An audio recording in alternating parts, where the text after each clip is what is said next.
صباح الخير. اليوم صباح على درت طبيختي تجهزها ليا بنوتي، درتها ليها. ها هي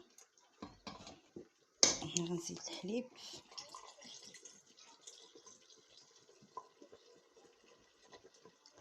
هي كتبغي الحليب بالزايد. هذا راه مسوس كي درت ليه فاس، دايره بحال كنحلب البقره. والله الا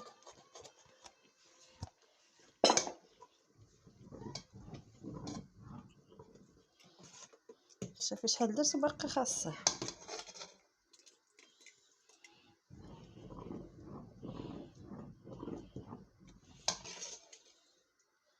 ها انا كي كتشوف ما شاء الله تبارك الله، شي فنه فنه.